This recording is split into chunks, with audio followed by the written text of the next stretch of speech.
Thanks, operator, and good afternoon. Thank you for joining our conference call to discuss Autodesk's fiscal 27 first quarter results. Andrew Anagnost, our CEO, and Janesh Moorjani, our CFO, are on the line with me.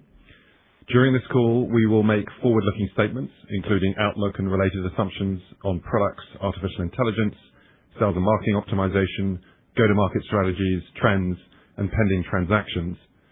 Actual events or results could differ materially. Please refer to our SEC filings, including our most recent Form 10-K and the Form 8-K filed with today's press release, for important risks and other factors that may cause our actual results to differ from those in our forward-looking statements. Forward-looking statements made during the call are being made as of today. If this call is replayed or reviewed after today, the information presented during the call may not contain current or accurate information. Autodesk disclaims any obligation to update or revise any forward-looking statements. We will quote several numerical growth changes during this call and as we discuss our financial performance. Unless otherwise noted, each such reference represents a year-on-year comparison. All non-GAAP numbers referenced in today's call are reconciled in our press release and supplemental materials available on our investor relations website, where you will also find a presentation deck on the acquisition announced today. And now I will turn the call over to Andrew. Thank you, Simon, and welcome everyone to the call. We delivered strong Q1 fiscal 27 results today with revenue and earnings per share above the high end of guidance ranges, and this outperformance flows through to our full year guidance. Today we shared in a separate announcement that we have entered into a definitive agreement to acquire MaintainX, a leading modern maintenance and asset operations solutions used by organizations to manage and optimize day-to-day operations.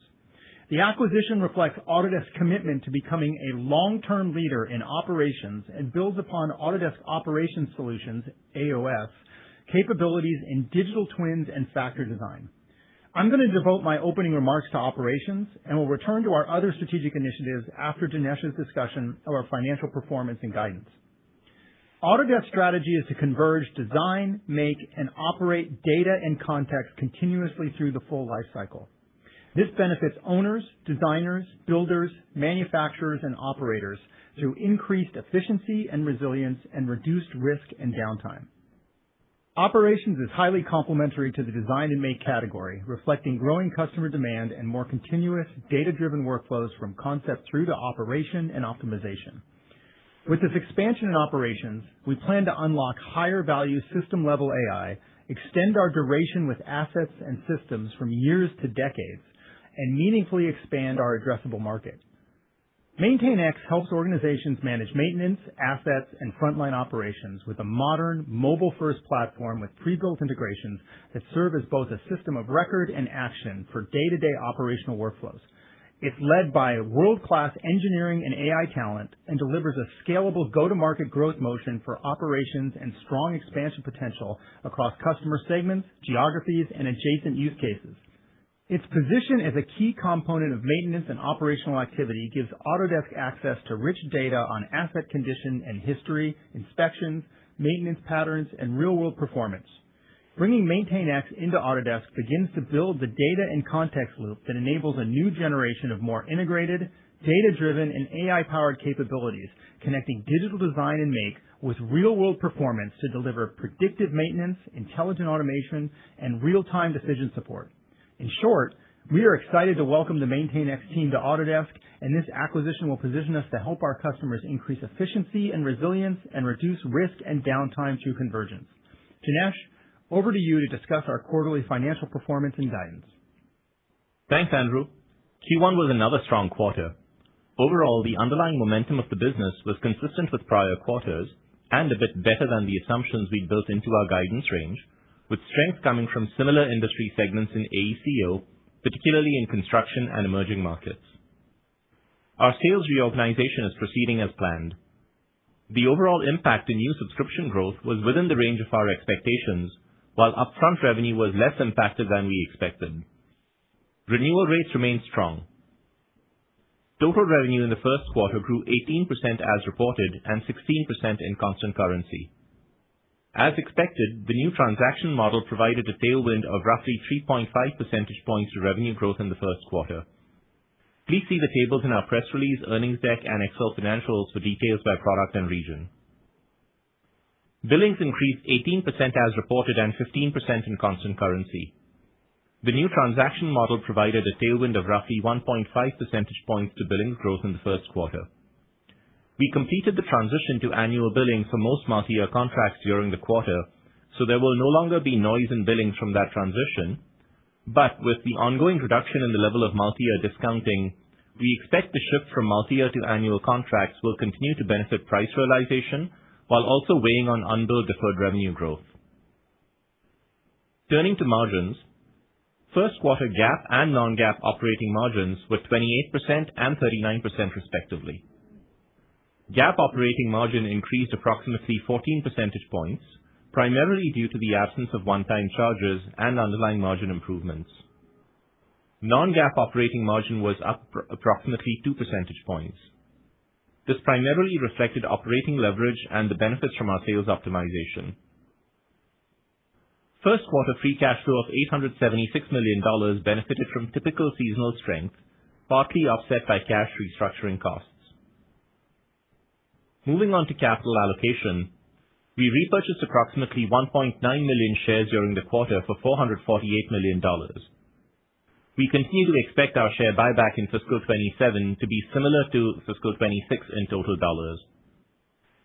We expect to maintain a healthy buyback program that continues to apply approximately 50% of free cash flow to further reduce share count over time. Our capital allocation framework is unchanged. In addition to share repurchases, we still plan to deploy cash to the highest return opportunities, prioritizing organic investment in R&D, including cloud, platform, and AI, and accelerating the realization of our strategy with targeted and tuck-in acquisitions. MaintainX is a good example of this and will be the cornerstone in scope and scale of our acquisition investment in operations. Building on our successful expansion in construction, we're applying the same playbook to expand in operations. The foundation is the same, a cornerstone acquisition of an established and disruptive market leader with a strong go-to-market motion. We expect to fund the acquisition of MaintainX through a combination of cash on hand and debt financing. MaintainX expects to achieve in excess of $135 million of annualized recurring revenue this calendar year, with growth in excess of 50%. We expect the transaction to close later this fiscal year, subject to regulatory approvals. We will include the impact of the acquisition in our guidance after the transaction closes. We intend to absorb the margin dilution from MaintainX within our fiscal 27 and fiscal 29 margin goals. After close, MaintainX will be integrated into Autodesk Operations Solutions, or AOS, under Steve Hooper, SVP of AOS. As many of you who have met him over the years know, Steve brings the product vision, go-to-market expertise, and decades of operational experience at scale to turn AOS into our next major growth engine. Let me finish with guidance. Our guidance philosophy is unchanged. Our guidance continues to be based on the range of possible outcomes in our bottom-up sales forecast, which is grounded in the momentum of business and embeds prudence to reflect temporary risk to billings and revenue as we operationalize our sales optimization plan. Full-year guidance assumptions that we described last quarter remain largely unchanged. We assume the macroeconomic environment will remain broadly stable through the year. Billings and revenue guidance continue to reflect potential disruption from our sales restructuring, consistent with the plan we laid out in February and what we saw in the first quarter. We continue to expect billings to be slightly more weighted to the second half, in part reflecting that disruption and in part due to the weighting of our largest EBA cohort in the fourth quarter. Noise from the new transaction model will significantly diminish during the year, from an approximately 3.5 percentage point tailwind to revenue growth in Q1 to approximately 2 percentage points in Q2, and averaging out at approximately 1.5 percentage points for the full year. We'll talk about it less as that noise fades. Non-GAAP margins will continue to reflect ongoing operating leverage, savings from restructuring, and sustained investments in our long-term strategic priorities. Free cash flow in fiscal 27 will continue to reflect discrete restructuring outflows and tax benefits. The net effect of these discrete cash movements is immaterial to free cash flow in fiscal 27. Our U.S. federal cash tax payments will begin to normalize in fiscal 28. We continue to manage our stock-based compensation with discipline. We expect SBC to fall below 10% of revenue in fiscal 27, continuing the trend of the last few years. Reflecting all this for fiscal 27, we've raised the bottom end of our prior billings guidance to a range of $8.505 billion to $8.58 billion, reflecting the sustained momentum of the business. We've raised our revenue guidance to a range of $8.155 billion to $8.215 billion, reflecting our strong results in the first quarter. Our GAAP operating margin guidance range is 26 to 28%. We've raised our non-GAAP operating margin guidance to approximately 39%, reflecting our increased revenue guidance.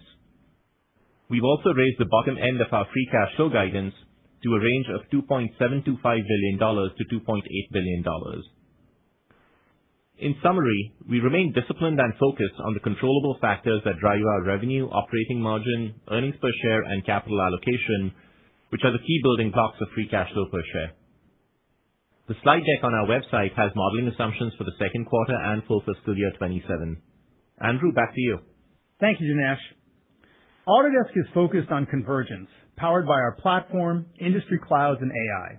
Let me give you some examples of our progress in the quarter that demonstrate how this differentiated strategy works. For our customers in architecture, engineering, construction, manufacturing, and operations, convergence increases efficiency and resilience and reduces risk and downtime. All of this is in service of deploying fewer resources to every project so they can bid on and win more projects with the resources they have. As you can see in the performance of Make, Forma for Construction's revenue growth accelerated again and has strong momentum with owners, designers, GCs, and subcontractors seeking to converge design and construction workflows. Once again, customers are choosing to consolidate fragmented legacy systems onto Autodesk platform. For example, Dome Construction, an ENR Top 400 general contractor, selected Forma for Construction to replace disconnected legacy point solutions and standardize workflows across pre-construction, VDC, project execution, cost management, and turnover. In Europe, Essex Services Group, a leading UK building services contractor, signed a multi-year enterprise agreement for Forma Build to consolidate fragmented systems across complex data center and commercial projects. And Germany's largest municipal water utility, Berlin Water, expanded its use of Autodesk solutions, including Forma Design Collaboration, to modernize collaboration across water infrastructure planning and delivery. These stories have a common theme: converging people, processes, and data across the project lifecycle to increase efficiency and resilience, decrease risk, and prepare for an agentic AI world. Our comprehensive end-to-end industry clouds and platform drive convergence and extend our footprint further into the larger growth segment. In manufacturing, customers are demanding convergence as they invest in their digital transformation to leverage granular and unified data and embrace AI-driven automation capable of industry transformation. By consolidating on our platform, customers have the flexibility and connectivity across workflows to increase agility, innovation, and resilience. For example, Lowe Services, the shared services of the Friedhelm Lowe Group, a German industrial technology conglomerate, renewed and expanded its enterprise agreement with Autodesk to better connect CAD, product data management, and enterprise systems, reducing fragmentation and accelerating time to market. In the U.S., a leading automotive manufacturer renewed its enterprise agreement with Autodesk to advance its Factory of the Future strategy, standardizing on Autodesk solutions across digital factory and AECO workflows to reduce vehicle lead times and scale factory design simulation across 14 factories for more proactive, data-driven production planning. In addition, a visual display and fabrication company replaced a legacy design solution with Fusion after a multi-month evaluation, connecting design and manufacturing in the cloud to reduce handoffs and move projects through development faster. And in Europe, Scheidel, a leading manufacturer of chimney systems, implemented an integrated Inventor, Vault, and Fusion workflow to automate product configuration, generating thousands of modular component variants automatically to fast-track assembly and drawing creation. All of this was reflected in Fusion's accelerating growth. Let me finish by talking about AI. As I said last quarter, building agentic AI requires data, context, and expertise. What differentiates Autodesk is that we have all three at scale, and each one is scarce. We have scarce geometric-rich data from real design and make workflows that lets us build frontier 3D foundation models grounded in how the built world is actually designed and made.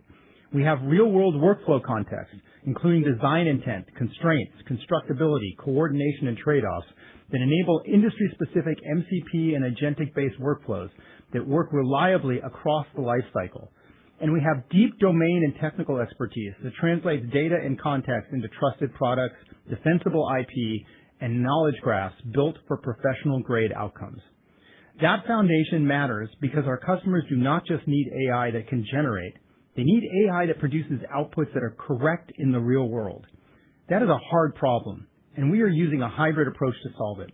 We are combining probabilistic AI generation with deterministic engineering validation using parametric and physics-based engines designed to reason about the physical world in 3D, so AI-generated outcomes can be validated against real-world constraints. Simply put, AI can generate, and our engines can validate. Let me unpack that a bit. Frontier models are incredibly capable, but they are still fundamentally vision and language systems. Simply generating drawings is very different from understanding how something performs, behaves, or can actually be manufactured and constructed. For our customers, that accuracy matters. Through assistance and MCP infrastructure, Autodesk provides the harness layer that makes frontier models more controllable, context-aware, and useful across the lifecycle. Autodesk Assistant is a good example already in market, and there are even more powerful tools on the way. But we are going much further than MCP and agent-based workflows. Autodesk 3D foundation models use decades of engineering intelligence combined with trusted product engines to directly reason about geometry and physical relationships, enabling workflows like similarity search, drawing dimensions, constraints, building plans, and geometry-aware automation. Auto-constraint in Fusion and more expansive features like our soon-to-be-launched Building Layout Explorer in Forma are good examples of our progress here. When Autodesk AI generates a design revision, manufacturing toolpath, routing layout, or simulation setup, that output is validated to the same core parametric models from Autodesk that our customers have trusted for decades. These systems perform deterministic checks for geometric integrity, manufacturability, constructability, standards compliance, and performance. Every validation loop also improves the platform itself, continuously strengthening our AI models, validation systems, and quality thresholds over time. With MaintainX, we intend to extend those capabilities to develop digital twins that move beyond descriptive and informative models to high-value predictive and autonomous workflows and systems. This combination of probabilistic AI generation and deterministic engineering validation is why we said last quarter that 3D agentic AI requires high-fidelity, geometry-rich data, deep industry context embedded in real-world design and make processes, and specialized 3D AI expertise. Few companies have all these. Autodesk does. It's why we believe Autodesk will define the next generation of industrial AI. Operator, we would now like to open the call up for questions. Thank you. As a reminder, to ask a question, please press *11 on your telephone and wait for your name to be announced. To withdraw your question, please press *11 again. One moment, please. And our first question comes from the line of Saket Kalia with Barclays. Okay, great. Hey, guys, thanks for taking my questions here, and congrats on MaintainX. Thanks, Saket. Thank you, Saket. Sure thing. Andrew, maybe that's a good place to start with you. Broadly speaking, could you just give us a bit more color on MaintainX as a company and how it maybe helps further Autodesk's sort of strategic goals long term? Yeah, I think that's an excellent place to start, Saget. So let's start with the broader strategic context. At Autodesk, our goal is to converge the entire built world lifecycle from design, make, all the way through operate and close that loop. You've already seen us make a lot of great progress in the design and make side of this. You've seen what we've done in manufacturing and construction. Now we're moving more aggressively into operations. And this is going to unlock a deeper and broader data and context layer that makes our capabilities more powerful in the agentic world. It's going to unlock a $40 billion TAM for us. And it's also going to advance our digital twin strategy from static to dynamic and ultimately to predictive. And let me tell you a little bit about the scope of our ambition and then how MaintainX plays into it. Our scope spans all the way from product manufacturing through to critical infrastructure like, water and data centers, through to transportation, which is like airports, into commercial buildings. And if you just look narrowly at the product manufacturing piece, today we can build static twins with tandem, dynamic twin capabilities that help define how a factory works with FlexSim, and ultimately look at the operations with Fusion Operations. But what MaintainX brings us is the field execution and data piece, the actual asset data piece. They're the fastest growing company in the space. They're rapidly consolidating a lot of the space onto their platform, and there's a reason for that. And what they're bringing to us is not only that expertise at the point of work where the assets are functioning, they're bringing to us a rich set of data about asset performance in the real world. This data is going to help us move along that spectrum from static to dynamic to predictive. And mid-sized and small manufacturers are going to be a big place where we're going to be testing this out. So it's an exciting growth opportunity, and it has a lot of potential for Autodesk, and it kind of completes that whole vision of design, make, operate, and closing that loop in that data and context layer. That makes a ton of sense. Maybe for my follow-up, Janesh, I think you compared Autodesk's entrance into operations to your entrance into construction, which a lot of us on the call remember years ago. Maybe the question is, how has that experience in construction maybe informed this expansion into operations? Does that make sense? Yeah, it does. And maybe I'll ask Andrew to comment a little bit on the learnings from the construction experience, since a lot of that happened even before I arrived, and then I can talk a little bit about how we translated that over to MaintainX. Yeah, all right. Thank you, Janesh. It's another good question, Saket. Let me kind of start with this. When we started construction, we took a set of assets that we had in pre-construction planning and in collaboration with 3D models in the cloud, and some early assets we had around punch lists and field assets. And then we brought in an experienced leader at Autodesk who knew how to scale a new business. Jim Lynch in particular, he scaled the Revit business inside of Autodesk and was a critical part of that growth. We brought in people like Paul Blandini that were also part of that. And then what we did is we engaged in a series of acquisitions that expanded us in the places where we didn't have coverage. Field execution was a key area in that space. Look at what we're doing with MaintainX. It's field execution, field data, where things are happening on the site. This enabled us to do a lot of automations and capabilities around request for information flows and all the things associated with construction. We then went on to expand that and consolidate it into a group. We ran it independently inside the company. Look at the results, all right? 5 years ago, we spent about $1.8 billion on acquisitions. Today, you look at this business today, going back 12 months, it's worth almost $600 million in revenue, and it's growing north of 20%. So pretty impressive results. So how does this translate into what we're doing with operations? I think we can actually do a lot more in operations.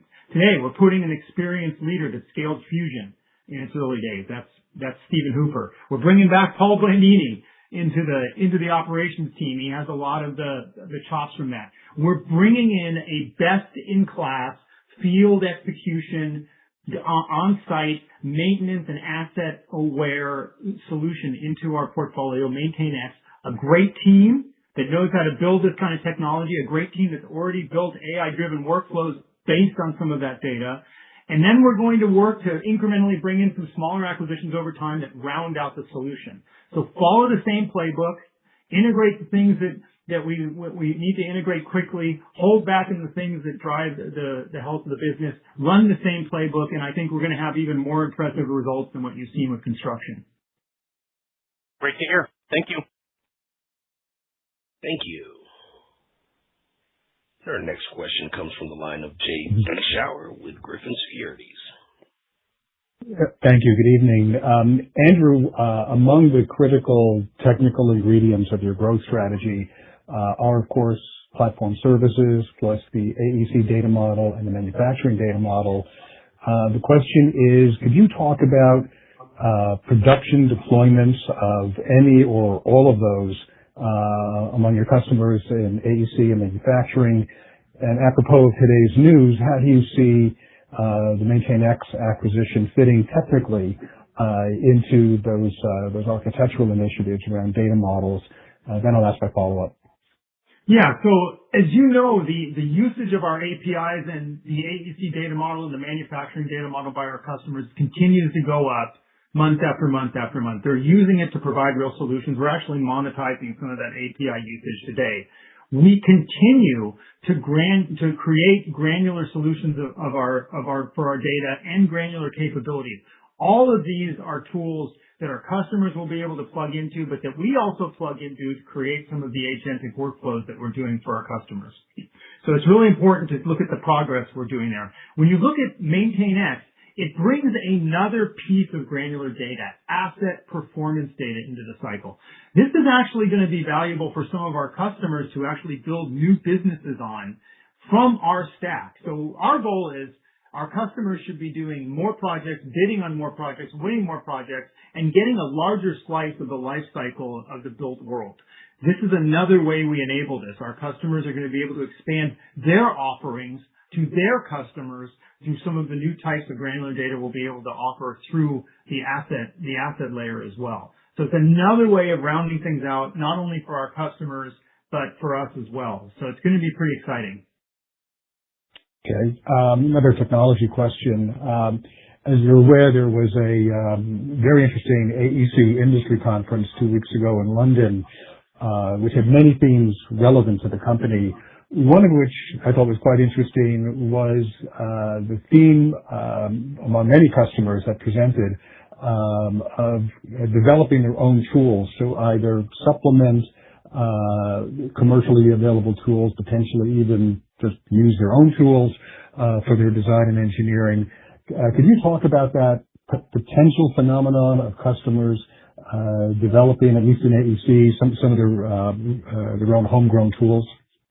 We absolutely want them to do this, Jay. We have a long history of enabling our customers to expand our offerings to build tools that fit for their solutions. Now, when you look at the agentic world, remember though that there's this important critical mass around data and context that extends beyond any single customer. No single customer is going to have enough data to fully understand the scope and impact of a project, nor will they have the entire context of the project. Remember, context for a project flows across companies and across silos within a particular project. It is an ecosystem problem, and we're well positioned to orchestrate the ecosystem at the data and context layer. So we're going to add a lot of model capability that is really above and beyond what any of our customers can build on their own, but we encourage them and we want to enable them to build vertical capabilities on top of this that make their environments and their practices even more rich and more powerful. But they're going to need a strong platform to do that, and that strong platform is going to be built on the data, context, and expertise that we bring to play. Okay. Thank you, Andrew. Thank you. Our next question comes from the line of Adam Borg with Stifel. Awesome. And thanks so much for taking the questions. Maybe, Andrew, for you, in our channel check conversations, we did hear about partners talking about, degree of disruption from the go-to-market changes you guys made. I know you talked about those changes really being in line with expectations. But I was hoping maybe you could go a step deeper about, how those changes have played out and any future risk of further disruptions and how that's, and maybe for Janesh, remind us how that's contemplated in the guide. Yeah. So remember, let's talk about the goals of these changes, right? The goal is to focus the entire ecosystem on new business generation, capturing and growing new businesses. So we shifted away from renewals as a big part of the partner business to new business as an emerging bigger part of the partner's business. And we also moved to automating some of the processes around renewals so that we could get better renewal performance and more focus on the new business. Actually, we saw that in the quarter. We saw strong renewal performance, and we saw exactly the kind of weak new performance we expected as people shift over to this. We expect this to all work its way out over time as the channel partners kind of get their hands around how their teams are reconfigured to build out new business. and we're looking forward to seeing the results. Janesh, do you want to comment on anything? Yeah, I'll just add that, Q1 played out in line with the assumptions that we had baked into the guidance for the new subscriptions. We saw strength everywhere else that contributed to the strong outperformance that we had here in the quarter. And then looking ahead, we have assumed just a gradual normalization, not a step function improvement, looking out to Q2 to Q4. Ultimately, the objective is to emerge with an organization that is much more effective at driving new business growth over the long term, and that sets us up nicely for the future. That's great. And maybe just as my quick follow-up, it's really nice to see the consistent year-on-year growth by geography, Americas, EMEA, and APAC, all 16 to 17%. Maybe just drilling deeper into EMEA, just given a lot of noise in that market more broadly. Anything to call out there in terms of headwinds and opportunities? Thanks so much. Yeah, I think the biggest drivers for EMEA were really some of the timing and comparison dynamics that you see. EMEA had strong upfront revenue last quarter, and last quarter was also the peak of the new transaction model tailwind in EMEA. And if you recall, EMEA lagged the Americas by 1 quarter. So that's what you're really seeing play out here in the numbers for Q1. The other thing I would just touch on also is that we knew going into the year that the sales reorganization would just take longer to operationalize in certain parts of EMEA, just given local labor laws and consultation requirements. And that timing was contemplated in the guidance, but we also see that reflected in the EMEA performance overall. But broadly, EMEA is a very important region for us, and we continue to see great long-term opportunity across both mature and emerging markets there. Really helpful. Thanks again. Yep. Thank you. And our next question comes from the line of Brent Thill with Jefferies. Thank you. Just on the acquisition, if you kind of roll forward the 50% growth, you're paying 18 times next year's revenue, and I think many are asking, in a world where software multiples have collapsed pretty significantly, you're paying a pretty big premium, and I'm assuming there's a reason for that premium. So maybe if you could share your thoughts on how you got to the number. Yeah, I'm happy to start, and maybe Andrew can add as well. But when we looked at MaintainX, Brent, for us, we looked at it as a high-growth, market-leading platform. It's really defining the next generation of operations software. It's a large strategic adjacency for us that expands our TAM. But importantly, beyond the standalone strength of the business, it also gives us very rich operational data and workflow context that really allows us to close the entire loop across design, make, and operate, and it strengthens our overall AI foundation as a combined company. So it really enables higher value workflows over time. We talked a little bit earlier about the construction playbook that we used, and Andrew mentioned these numbers, but in construction, we deployed about $1.8 billion of capital through acquisitions, and we built a business that's close to $600 million of revenue LTM, and that's growing more than 20% here in Q1. So if you sort of think of that in a similar analogy, we expect operations to become an even bigger business than construction over time, just given the TAM. And given the growth rate of the business, the revenue multiple will compress pretty quickly on a forward basis as the business scales. Yeah, I think Janesh said it pretty good. I'll just add on and double down on this notion of the fact that the data that we're getting about asset performance and asset life cycles is incredibly valuable to us. It allows us to move up the spectrum from the operational and the static and dynamic twins into the predictive world. That's going to provide a lot of value to the mid-market customers we serve. It's going to provide high-value AI-driven solutions that do things that most small and mid-sized players are not able to do without some of these tools. So look for us to really dig deeply into that layer of this asset because it's a very important component of it for our context and data strategy. And just a quick clarification, is this the largest deal you've ever done? This is the largest deal we've ever done. Okay. Thank you so much. Thanks, Brent. Thank you. And our next question comes from the line of Jason Celino with KeyBanc Capital Markets. Great. Thank you. I'm just trying to understand the MaintainX business a little bit better. Like, who would be the core user? Would it be internal operations maintenance people? And then I went on the website, and it looks like some reference customers or some consumer companies, some janitorial service companies. So do you have any overlapping customers today? Yeah, we absolutely have overlapping customers in the manufacturing sectors and machine operating sectors that do overlap with us. The core user is the person actually owning the asset who has a high concern about uptime and managing and maintaining that uptime. It allows them to get the maintenance people out into the facility, track what needs to be fixed, track how it needs to be fixed.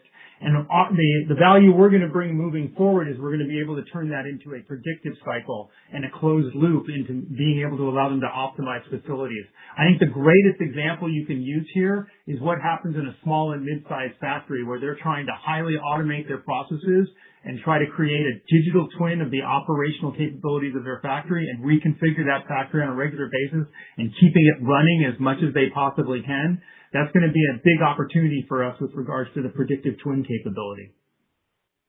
Okay. And then maybe just a clarification for Janesh. I think in the prepared remarks for the PowerPoint, you mentioned that you were, maintaining the fiscal 29 operating margin, framework. Did that original framework contemplate a strategic acquisition like this? And I guess how would you look to absorb and maintain margin framework, with this asset and potential future tuck-ins? Thanks. Yeah, Jason, it's a great question. When we laid out that framework, we had assumed that we could achieve that objective under a range of different kinds of scenarios, which included potential acquisitions as well.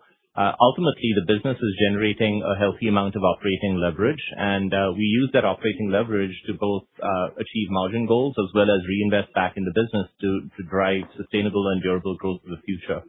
Some of that can be organic, some of that can be inorganic, and that's what you've seen us do over here today. While MaintainX itself does not have the margin profile that Autodesk does, we are going to absorb that business into Autodesk and stay true to our margin goals, while continuing to balance investments that we need to make in the business as well. Perfect. Thank you. Thank you. Thank you. And our next question comes from the line of Taylor McGinnis with UBS. Yeah, hi. Thanks so much for taking my questions.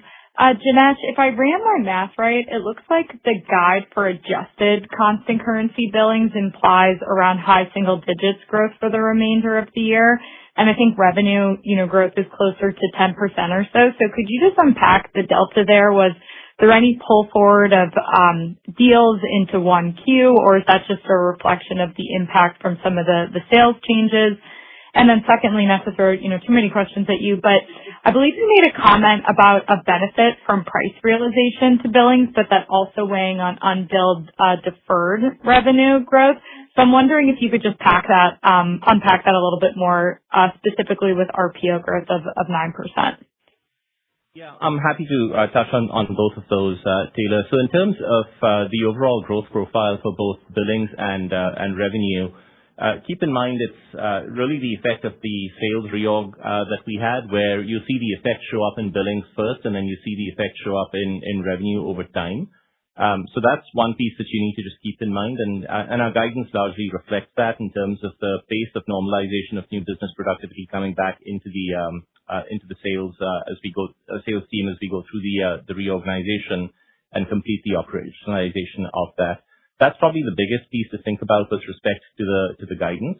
And then in terms of the RPO and the price realization, RPO can move around in any period. It is affected by a number of things, including contract durations, timing, currency, and in our case, as you know, it's also affected by the impact of the new transaction model, which is now starting to wear off. And so in Q1, what we saw was RPO growth was a bit slower, in part reflecting slightly shorter contract durations. That follows a change that we had been making to reduce discounting on multi-year contracts. So when that represents a really good economic trade-off for us, because the price realization is longer term over multi-years. When we go out and secure the renewals in the future, those will be at the undiscounted levels or the lower discounted levels compared to what we had in the past. So that's a longer term play, but it does impact the RPO and particularly the unbilled deferred RPO in the near term. But it is a good economic trade-off for us and one that we consciously make. So Customer relationships are healthy, and we have a strong foundation of renewal rates, so we feel pretty good about the underlying momentum of the business. Perfect. Thanks so much. Thank you. Our next question comes from the line of Alexei Gogolev with JP Morgan. Hello, everyone. Janesh, could I build on the previous question, please? So when customers consider their contracts, what drives the decision between multi-year and annual contracts? Is there any element of budget uncertainty or some perceived switching flexibility or maybe cloud and AI roadmaps? And does it differ by IECO or manufacturing, or maybe by enterprises versus SMB? Yeah, it's a great question, Alexei. It's less about budgets or anything of that sort. For us, I think it's really just a couple of issues. One that I just touched on, which is that we reduced some of the discounting on multi-year contracts because we have such a strong foundation on strong renewal rates, and we felt confident that it was the right thing to do for the business long term. And the second thing that I'll call out is that there can be sort of timing issues and cohort mix issues as well. EBAs tend to be 3-year contracts. A lot of our product subscriptions tend to be 1-year contracts. And so just depending on some of the mix of what's up for renewal and what's not up for renewal, you can see some level of fluctuation there too. But that's all just normal and part of the ongoing business. So there was nothing unique or specific that I would call out other than those factors here in Q1. Okay, thank you. And Andrew, you referenced assistance and MCP infrastructure as the harness layer for frontier models.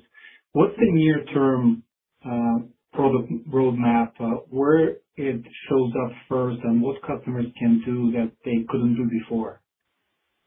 Yeah, so there's numerous things that we built into the assistant layer that customers are going to be able to do that they haven't done before. Coming out very shortly is what's called the Building Layout Explorer. It's going to be built into the Forma Building Design Suite. It allows people to explore the layout of a building within the framework of the envelope for the building that they're proposing and that they're exploring. These are the kind of capabilities that are built off of models that we've created ourselves, that allow customers to do things that they would not be able to do dynamically with some of the other kind of horizontal large language model tools. We're also going to be building in additional capabilities that bring in some of our vertical tools into the assistant workflow so that they can actually dynamically create some user interfaces that solve particular problems for them. Again, going to be unique to the assistant. I don't want to say too much because we're going to have a lot of announcements at AU that kind of tell people where we're going, but you're going to see us add a lot more to the layer between the frontier models and what the assistant does and some of the capabilities that Autodesk builds on top. Thank you, Andrew. Thank you. And our next question comes from the line of Joe Vruwink with Baird. Great. Thanks for taking my questions. Does something like Claude for creative work and Autodesk involvement become a channel for new customer, new user acquisition to the point where you'd actually see new subscriber and seat growth accelerate? Or maybe if it's not Claude for creative work, but more holistically about what you're doing with MCP servers, does this become a format where just the usability around your models make the applications more applicable to like people that wouldn't naturally be key users of Autodesk? Whenever you meet the customers where you're at, you bring new customers into the ecosystem. All right. And, part of what we're doing is to meet the customers where they're at. We pull them into the ecosystem, and then they're able to explore the capabilities that we're able to help them finish above and beyond what they do in some of these other layers. So this is absolutely a channel for us, but it's also meeting the customers where they're at today. Okay. And then, on MaintainX, so, moving downstream into operations and connecting the asset lifecycle, there's other vendors that have also put these pieces together. I think there's maybe been a range of successes and maybe the pieces end up functioning separately, but there's just not good cross-pollination and kind of upstream design ends up working, but it doesn't connect downstream. How does Autodesk maybe think about tackling this proposition differently than it's been tackled before? Certainly, we're aware of all those other explorations in this space. One of the things I want to make sure that you understand here is it's not just about the maintenance piece and what we're acquiring today. It's about the whole experience around how a digital twin actually operates for our customers in their real-world settings. So we're actually building out capabilities that circles a whole bunch of the problem. And I gave some of those examples in the factory space. But also when you look at some of these other solutions and why MaintainX has managed to grow so fast, a lot of these older solutions required custom solutions. They were dependent on other platforms like Salesforce, for instance, and they were narrowly focused on an ecosystem of vendors that were supported by the particular players. MaintainX is a complete heterogeneous solution. Every asset that the customer has to manage can be managed within an environment like MaintainX, which I think is a very important differentiator as we move here. But you combine that also with what we're trying to do with the end-to-end, where you're defining the twin, you're running things in the twin, and you're moving into optimizing and predictive workflows. It's something that other vendors have not done and have not been able to do successfully. And again, the reason MaintainX has been successful as it is in consolidating the space is because they cracked the code on how to drive some of these solutions in out at scale.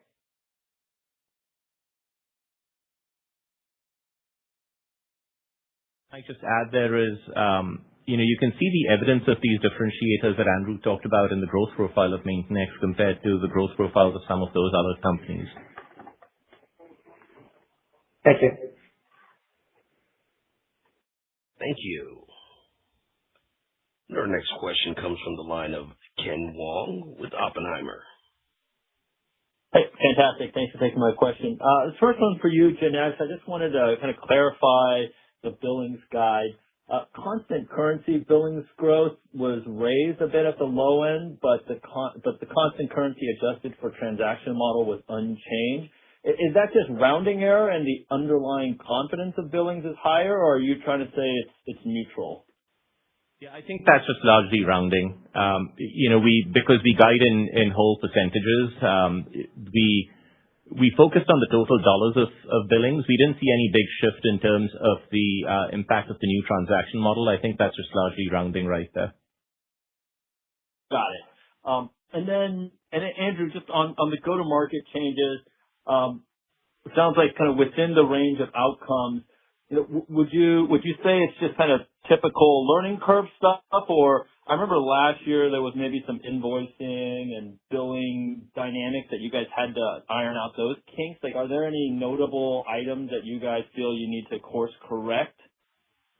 No, nothing we didn't plan for in the cycle. When you move sales incentives around and move sales roles around, you're obviously going to go through a cycle of absorbing those changes and absorbing those things into your pipeline. You're going to go through some pipeline disruption and all the things associated with that. These are things we factored in. So we're not seeing anything we didn't expect, like we discussed during the new transaction model change. It's all kinds of things we baked into the cycle and into the change management. Okay, perfect. Thanks, guys. Thank you. Our next question comes from the line of Michael Turrin with Wells Fargo. Hey, great. Thanks. Good afternoon. I appreciate you taking the question.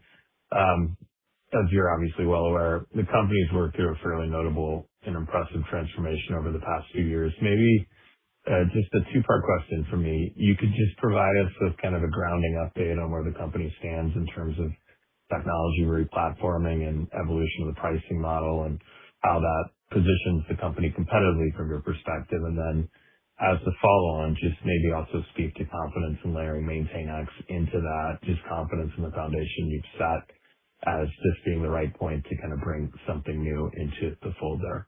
Thanks very much. Yeah, Michael, that's a really relevant question. So as you know, we've made a lot of investments in kind of changing the company and preparing it for the future at various levels. One of the things we've also did very early on is we prepared for a mixed blended world of subscription and consumption. It's one of the things I think we're well ahead of a lot of other companies in the application space. So we already have offerings that allow us to provide subscriptions for people that are heavy users, blended consumption models like Flex for people that are occasional users. And we also have ways and means of which to blend these things together. We have capacity models, project-based pricing models. So we have a lot of various models that allow us to meet the customer at the project level and also meet them at the usage of AI in ways that maybe other players in the space don't, which I think is really important. And we built the systems and processes up around that. We've also built the systems and processes that allow us to bring in acquisitions and integrate them into our processes more effectively. Now, MaintainX is a subscription model, and they're moving into the consumption space moving forward, so they're a natural fit for some of the capabilities that we already have. So we feel very confident about how we can integrate them and move them into our processes. But we've come quite a ways up in the maturity curve, and we feel pretty good about where we are with regards to being ready for the new world in terms of some of the pricing models and the packaging models that are associated with that.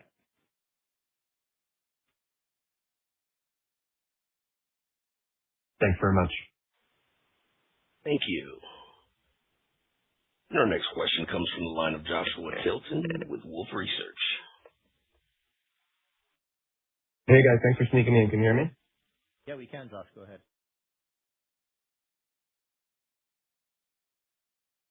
Josh? Hey guys, can you hear me?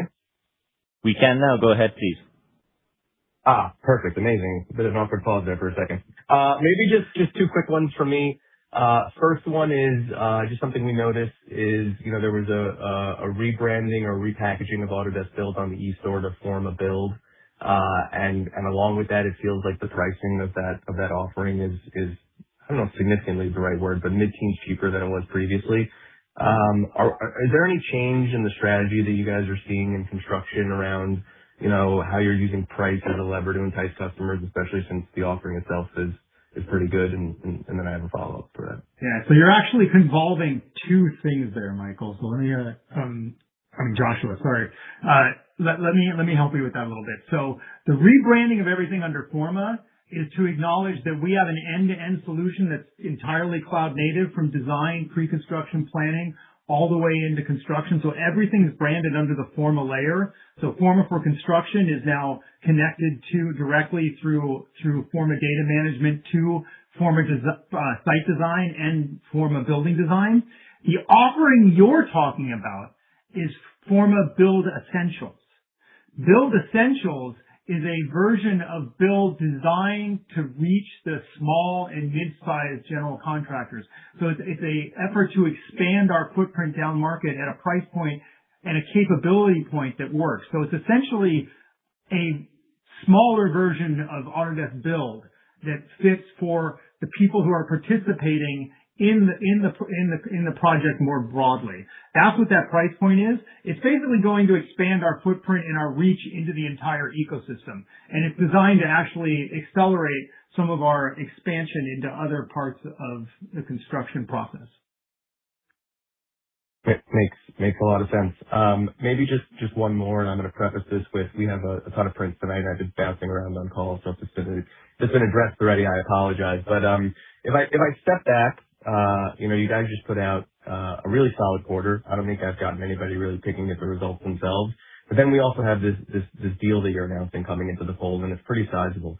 And I think if there's one piece of feedback that I've been getting since results dropped, it's just, elsewhere in our coverage or in our software space where companies have tried to layer in some pretty sizable M&A recently, it's been it hasn't exactly gone well.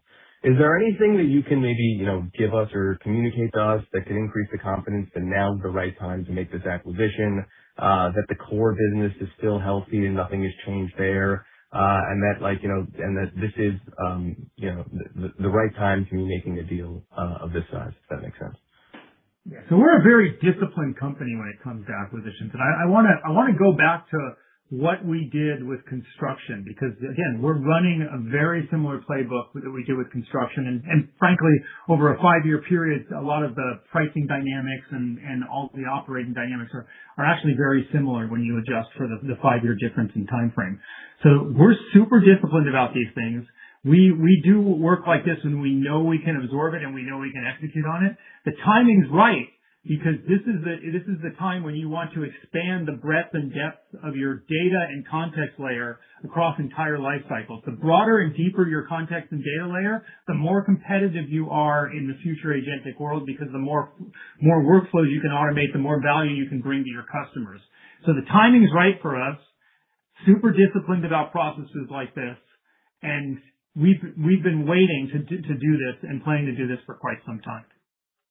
John, the only thing I would add in terms of thinking about this versus the broader Autodesk business is keep in mind that at the time of close, MaintainX will still be a very small percentage of Autodesk overall, so it's not going to be enough to influence the overall core business growth rates in a meaningful way in the initial stages. And then just to help you understand how the MaintainX business is performing, we will give you appropriate information to understand that. So in the early quarters, we'll give you good information on that so you can understand how it's contributing to Autodesk. But just given how small it is as a percentage overall, I would not assume a permanent standalone quarterly reporting framework on it. But we'll certainly be transparent in the early quarters as we bring it into the company. Super helpful, guys. And again, great quarter. Thanks. Thank you. And our next question comes from the line of Tyler Radke with Citi. Yeah, thank you for taking the question. Can you hear me okay? Yes, we can. Okay, great. Andrew, I'm curious, as you talk with your big EBA customers, what is sort of their appetite to allow Autodesk to use their data, in terms of AI, and how have those conversations evolved, particularly considering the exciting roadmap and all the innovation you're doing? Yeah, our relationship with our customers is one of transparency and choice. We are very transparent about what we're doing with their data and how we're using it and where we're using it and where we're going to give them choice for opting out of how we use their data. That relationship has been highly effective. It's resulted in robust conversations with a lot of customers, and I think it's resulted in good outcomes for them and for us. Everybody wants the automations we're able to deliver. A lot of customers realize that they can't deliver some of the things that they really need at the scale that they're at. So as long as we continue to lean into transparency, be very straightforward with our customers and direct about what we're doing and what we're not doing, and offering some level of choice, we've been having a very productive relationship with all of these customers and really good discussions.